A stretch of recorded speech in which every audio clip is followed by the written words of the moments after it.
asalaamaaleykum mbokk yi teel a gaawu ñaar fukki fan ak juróom benn ci ramadan muy weeru koor di juróom-ñeenteelu weer ci atum junni ak ñeenti téeméer ak ñeent fukk ak juróom ci gàddaay yonente bi sallallahu alayhi wa sallam dëppoo juróom benn fan ci weeru avril ci atum ñaari junni ak ñaar fukk ak ñeent ñaar fukki fan ak juróom benn dafa bokk ci lim bi fàtte yi kon tey ci gaawu bi rafetul ñaanu bis bi yow yàlla ak jéggalekat nga te bëgg ak jéggale yàlla na nga ma jéggal allahumma innaka afuwun tuhibbul afwa fa'fu anni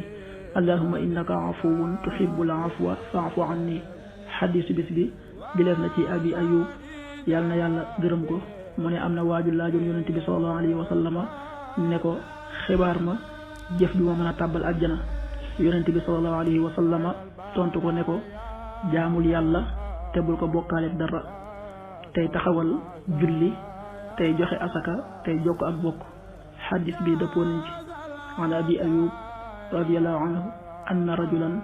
qaala linnabi sallallahu alayhi wa sallam axbarani bi amalin yudxiluni aljanna qaal tacbudu llaha wala tusrik bihi shay'a wa tuqimu alsalaa wa tu'ti alzaka wa tasilu rahim muttafaqun alayhi. waxtu julli yi suba waxtu dana tàbbi 5h45 juróomi waxtu yi tegal ñeent fukki simili ak juróom tisbaar 13h37 benn waxtu bu tegal fanweeri simili ak juróom-ñaar takkusaan 16h37 ñeenti waxtu yi tegal fanweeri simili ak juróom-ñaar timis 19h21 juróom-ñaari waxtu yi tegal ñaar fukki simili ak benn gee 20h32 juróom-ñetti waxtu yi tegal fanweeri simili ak ñaar loolu mooy waxtu julli ci Touba ak li ko wër bu fekkee nekkoo Touba soo ko féetee penku ñaar fukk ak juróom-ñaari kilomètre dina wàññil benn simili soo ko féetee sowwu ñaar fukk ak juróom-ñaari kilomètre dina yokkal benn simili soo ko féetee gànnaar wala Saalum téeméeri kilomètre dina yokkal benn simili waxtu jàpp wi 5h37 juróomi waxtu yi tegal fanweeri simili ak juróom-ñaar